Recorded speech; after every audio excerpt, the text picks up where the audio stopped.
उलझा हुआ है वर्ण व्यवस्था। तो वर्ण के विषय में हमारे महापुरुषों ने, हमारे शास्त्रों में क्या बताया गया है, समझने का प्रयास करेंगे। गीता अध्याय 4 का 13वां श्लोक है, चातुर्वर्ण्यम मया सृष्टम गुण कर्म विभागसः तस्य कर्तारमपि मां विद्य कर्तारमप्ययम्।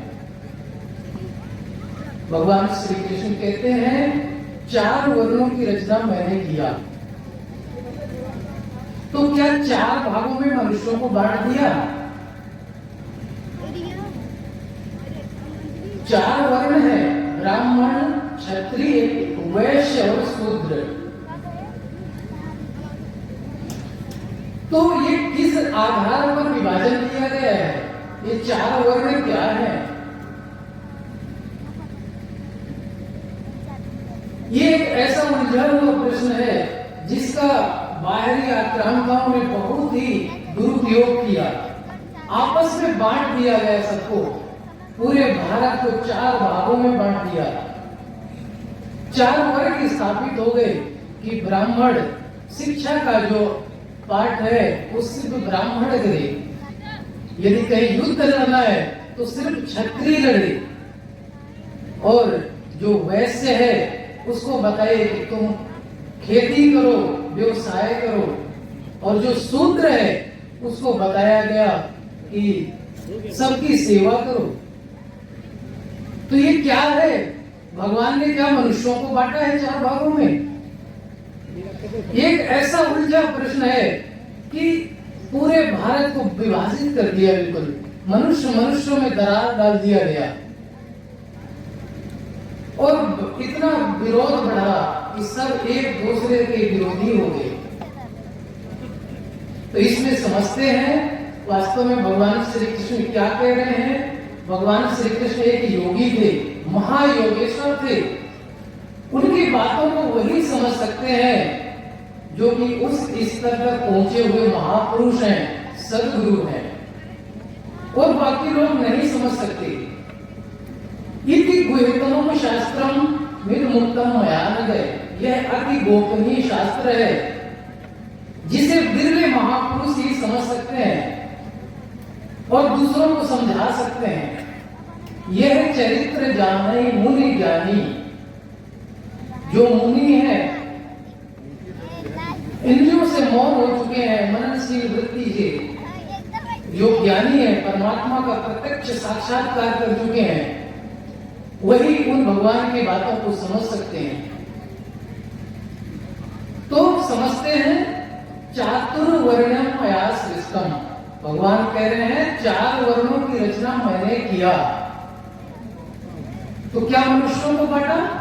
नहीं। गुण कर्म विभागसा, गुण के आधार पर कर्म को 4 भागों में बांटा गया। गुण क्या है? सात्विक, राजसी और तामसी, ये 3 गुण हैं। आपके अंतराल में कौन सा गुण कार्य कर रहा है, उसके आधार पर आपसे कर्म होगा। अब कर्म क्या है? कर्म एक आराधना जेहि विधि रीजे राम, सो करता करनी करे पल पल पलटत नाम। हर इस भगवान का नाम जप करना है, भजन करना है, यही एक कर्म है। गीता में आता है यज्ञ अर्थात कर्मणो अन्यत्र लोको एवं कर्म बंधना तदर्थम कर्म कौंते मुक्त संगय समाचर है। यज्ञ की प्रक्रिया ही कर्म है, वह हरकत कर्म है जिससे यज्ञ पूर्ण होता है।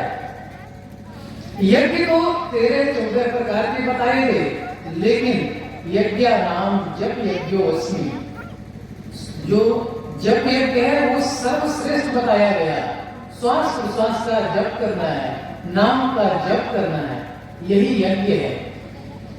तो इस यज्ञ को यानी भजन करने की जो साधना विधि है, उस कर्म को करने के लिए क्रम से 4 सोपान बताए गए, यही वर्ण है। जैसे आपको छत में जाना है तो उस उसके लिए पहली सीढ़ी पे पांव रखेंगे, दूसरी, तीसरी, चौथी, और ऐसे क्रमशः आप छत में पहुंच जाएंगे। छलांग लगा के आप नहीं पहुंच सकते।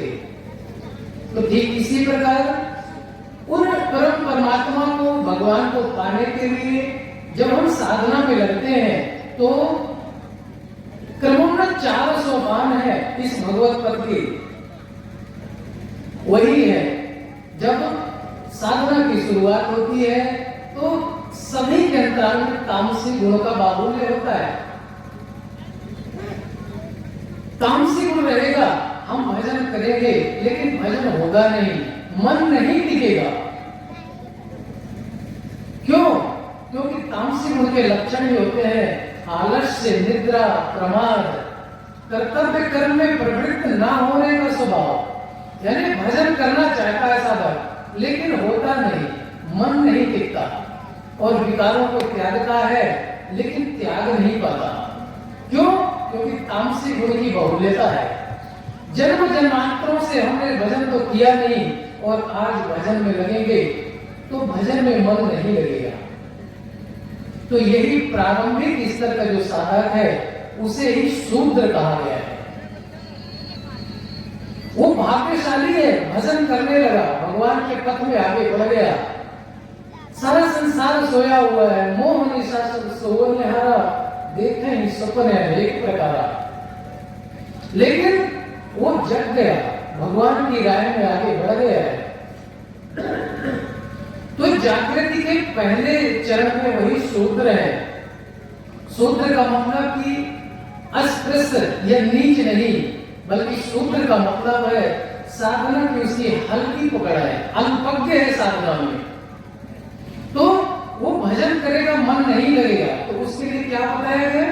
परिचर्यात्मक कर्म शूद्र स्वभाव है कि ऐसे महापुरुष सदगुरु जो स्वरूप तक की दूरी तय कर चुके हैं उनकी सेवा करें, उनकी शरण सानिध्य में पहुंचकर उनके बताए हुए साधना के अनुसार भजन में लगे और सेवा करें। जितने भी टूटी फूटी सेवा हो सके सेवा करें, क्योंकि सेवा ही साधना की पहली सीढ़ी है।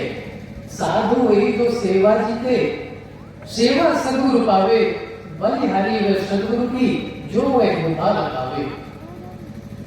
सेवा किसकी करें? महापुरुष सदगुरु की सेवा करना है। जैसे सेवा करेगा साधक और नाम का जप करेगा तो वही तामसिक गुण धीरे धीरे कम होने लगेगा, अल्प होगा, और उसी साधक के अंतराल में राजसी गुण भी आएगा, क्योंकि पुण्य पुरुषार्थ इकट्ठा हो रहा है सेवा करने से, नाम का जप करने से। तो अब वही साधक उसका मन टिकने लगेगा भजन में। अब राजसी गुण भी आ गया तो वही साधक अब वैश्य श्रेणी का हो गया। अब वैश्य का क्या बताए? कृषि गोरक्ष वाणिज्यम वैश्य कर्म स्वभावजम। कृषि करें, गौरक्षा और व्यवसाय। वास्तव में एक खेती तो बाहर होती है, लेकिन भगवान श्री कृष्ण कहते हैं इदम शरीरम कौन्तेय क्षेत्र मित्र विधीयते। ये शरीर ही एक खेत है, एक क्षेत्र है जिसमें हम जैसे जो कुछ भी बोएंगे, भला अथवा बुरा, उस संस्कार रूप में जमेगा और हमारे सामने आएगा। तो हमें खेती करना है, राम नाम धन खेती जिसमें उपजे हीरा मोती। नाम का जप करना है, ये वैश्य श्रेणी का साधक है। और गोरक्षा यानी इंद्रियों की रक्षा करना है। विवेक, वैराग्य, संयम के द्वारा इंद्रियां सुरक्षित होती हैं, और काम, क्रोध, लोभ में हम जितना प्रवृत्त होंगे तो हम जन्म मृत्यु के चक्कर में पड़ते जाएंगे, भवाटवी में पड़ेंगे। लेकिन इंद्रियों की रक्षा करेंगे, इनको संयमित करेंगे तो हम भगवान के पथ में आगे बढ़ेंगे।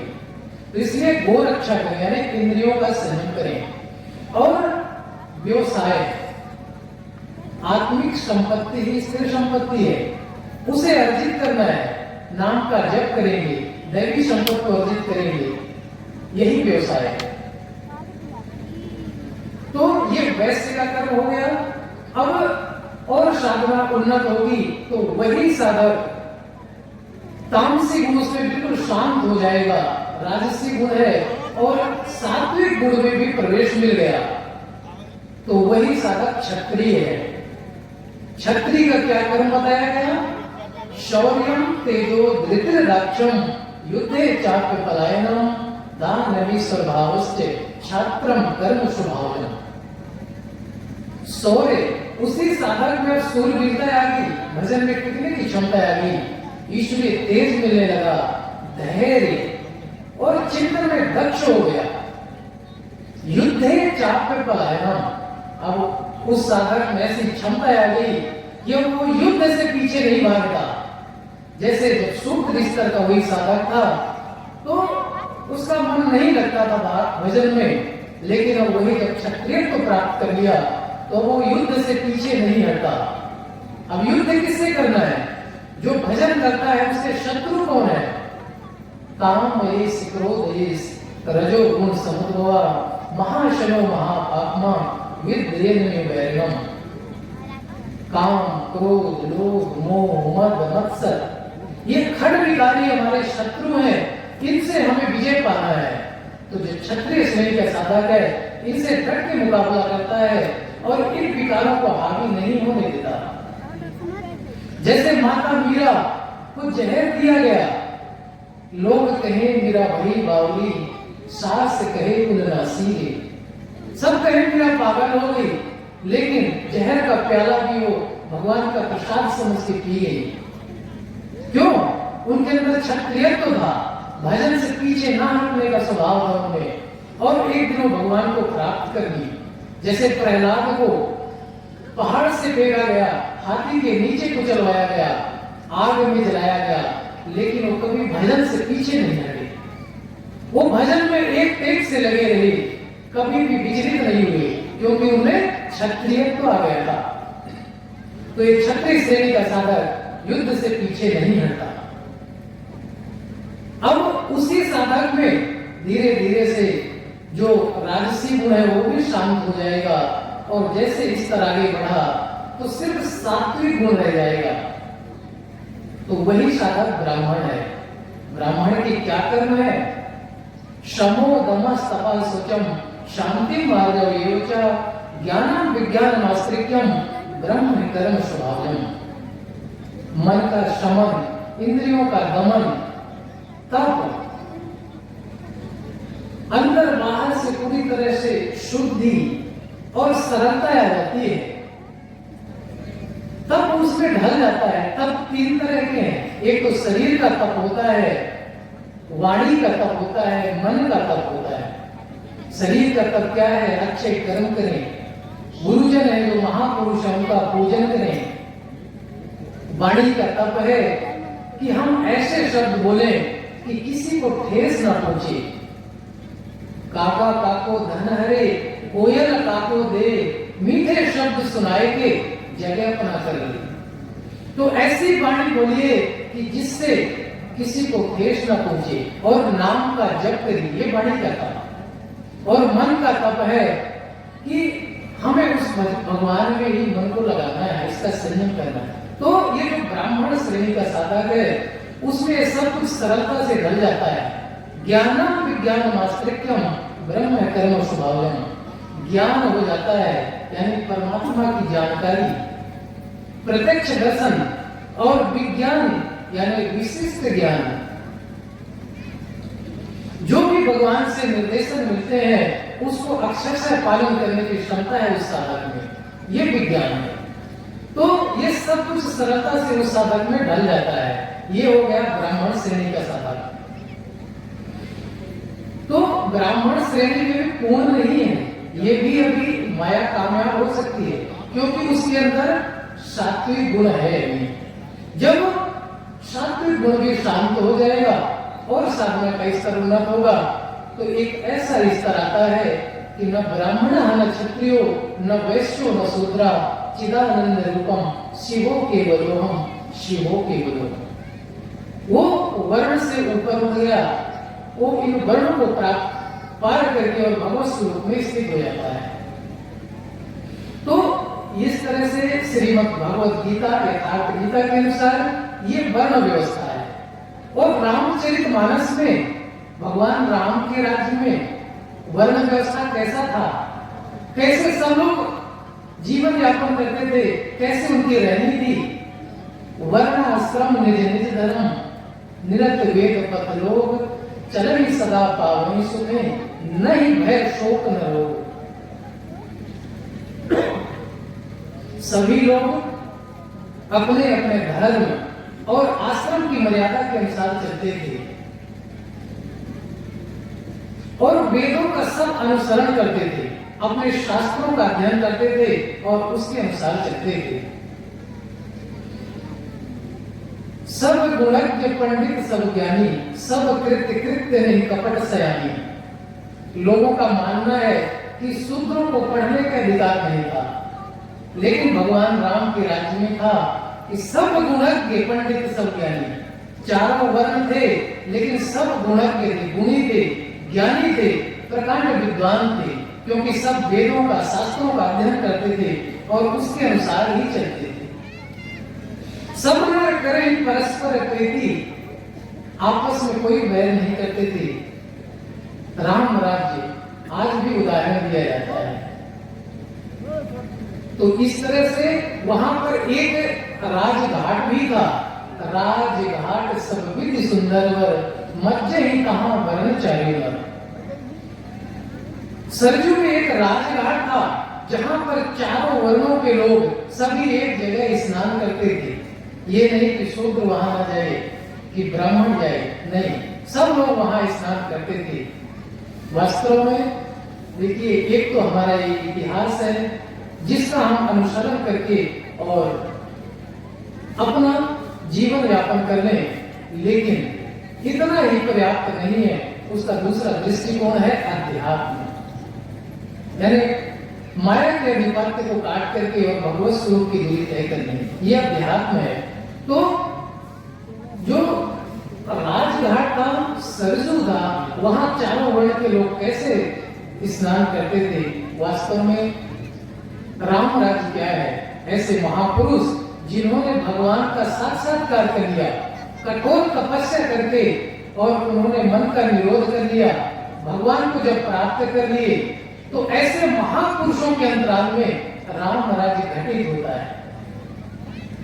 और उनके शरण सानिध्य में जो भी साधक है, जो भी भक्त मंडली है, वो सब अवधवासी हैं, राम राज्य के निवासी हैं। सरजू यजन पूर्ण स्वर ही सरजू है। जैसे कोई आज भजन में लग रहा है और कोई 40 साल 50 साल से भजन कर रहा है, तो सबके लिए भजन की विधि एक ही है। भजन करने के लिए 4 विधियां हैं, वैखरी, मध्यमा, पश्चंती और परा। तो जब तक श्वास पकड़ में नहीं आती तो वैखरी और मध्यमा से नाम जपते हैं, लेकिन जब श्वास पकड़ में आ गई तो वही नाम श्वास के द्वारा जपा जाता है। तो यही यजन पूर्ण स्वर ही, यजन पूर्ण पावन स्वर ही सरजू है। कोई आज भजन करेगा तो वो भी श्वास का ही जप करता है, और कोई 10 साल 20 साल से भजन कर रहे हैं, वो भी श्वास का भजन करते हैं। कोई प्राप्ति के समीप है, वो भी श्वास का ही भजन करते हैं। तो यही यजन पूर्ण स्वर ही सरजू है।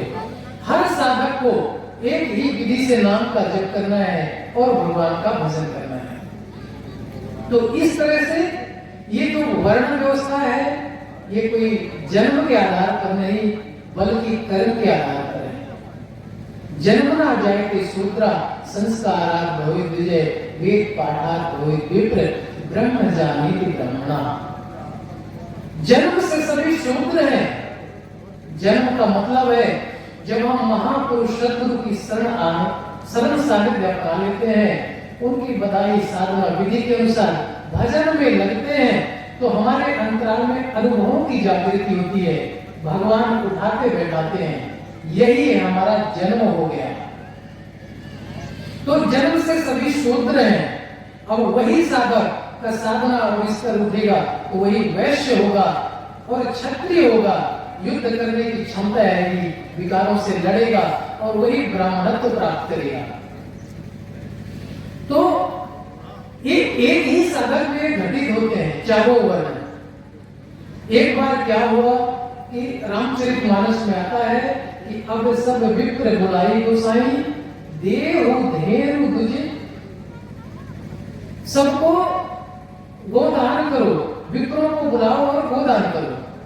देव देव सब भांति बनाई, अब सब विप्र बुलाई गोसाई। विप्रों को बुलाया गया कि गोदान करो, तो कौन आए थे विप्र?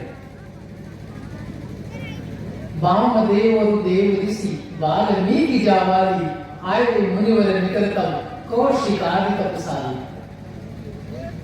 वामदेव आए, देवर्षि नारद आए, वाल्मीकि और विश्वामित्र।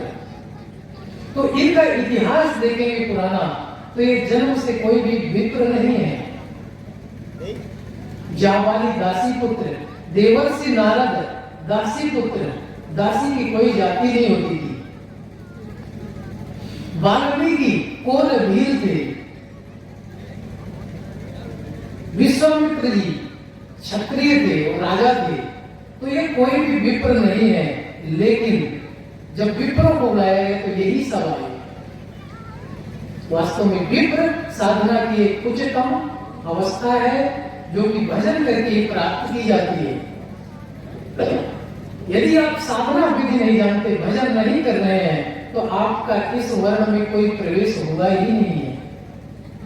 और यदि कोई साधना विधि समझ के भजन में लग रहा है, तो वो विश्व के किसी भी कोने में हो, वो इस वर्ण के अंतर्गत आएगा और एक दिन भगवान का साक्षात्कार कर लिया।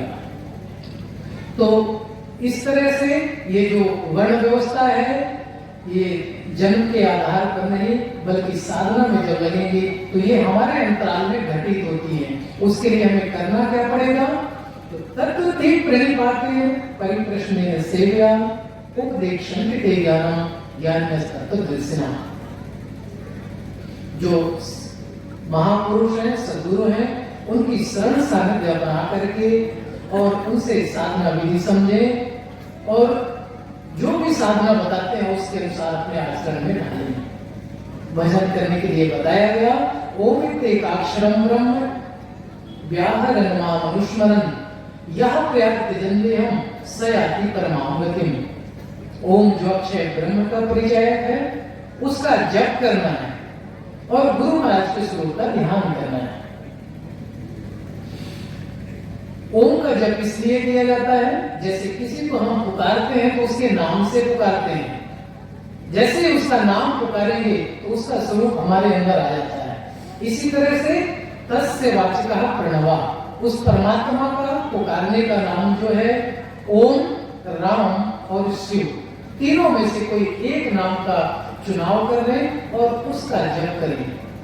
जितने भी वैदिक कालीन महापुरुष हुए सबने ओम का जप किया, और जो भक्ति कालीन महापुरुष हुए उन्होंने राम का जप किया।